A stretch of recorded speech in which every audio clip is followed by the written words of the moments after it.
You need to develop skills of dealing with conflict. Young people need encouragement. The church has a big responsibility in bringing some order, in bringing peace in this country.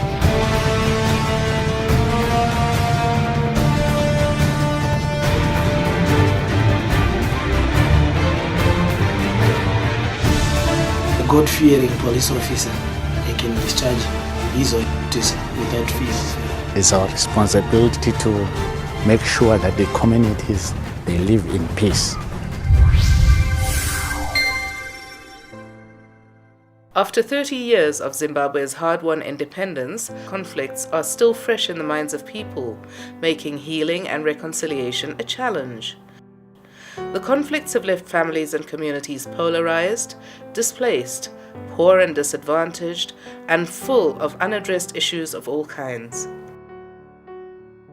However, Zimbabwe is taking steps to rebuild its economy and maintain peace and stability, even though many rural communities are still struggling to come to terms with the current reality, as they are still angry, bitter, and traumatized by their past experiences. It is to address this deeply entrenched condition of the nation's souls that church leaders from all denominations have united in the holding of interactive workshops throughout affected communities to reflect on and map out their role in such polarized communities to achieve peace and resolve conflicts in a non-violent manner.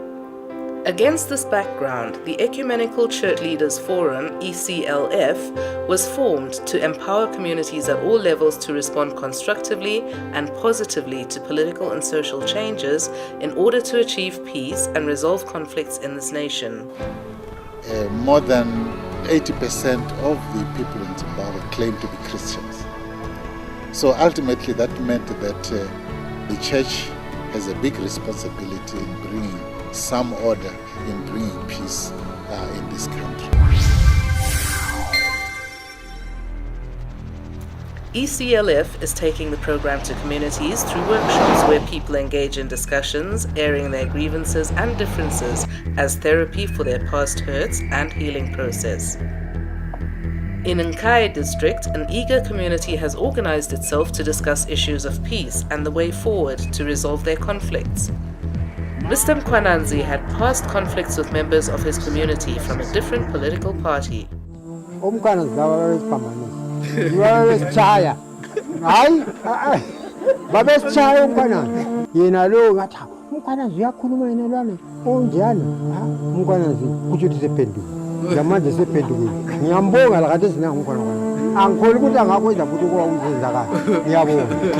So bengasoze ngikhululeke male indaba ebingakhutshwanga abantu belokho besithi kwakunje kwakulamahove ethi khuluma nini ukuthi uMkhwanazi.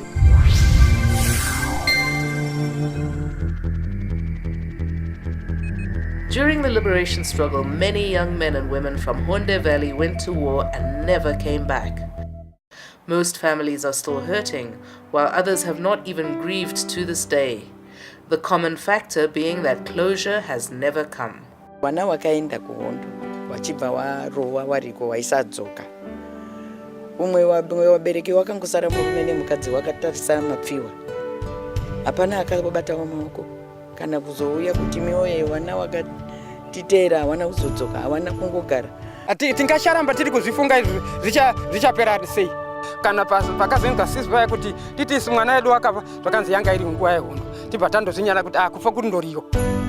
The people from Honde Valley appreciated the ECLF workshop and support the plan to hold workshops throughout Manicaland province and beyond. It's a very, very good idea because it's a different forum altogether. Instead of churchinizing people or evangelizing people, they bring together different people from various aspects and come together to discuss the same issue, and we bring in drama.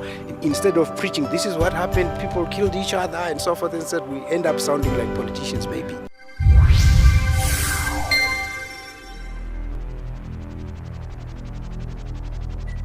In an effort to spread peace to all Zimbabweans, ECLF, in partnership with Youth for Today and Tomorrow, YTT, initiated a Youth for Peace and Reconciliation, run by young people in Kezi district. The project aims to nurture the values and goals of all young people planning for a happy and peaceful nation and embracing mutual respect within all sectors of society, a useful initiative not just for today but for the future.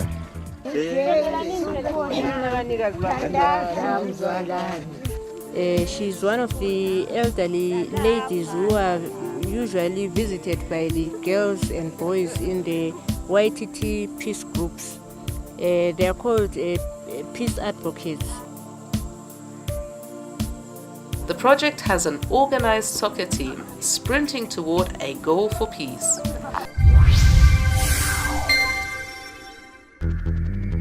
Police chaplains and other pastors within the police force are working together to reduce crime.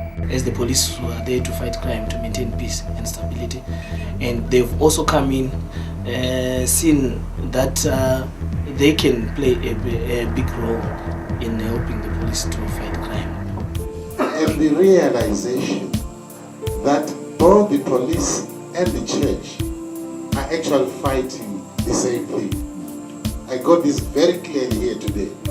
He called it crime. We call it sin. It's the same thing.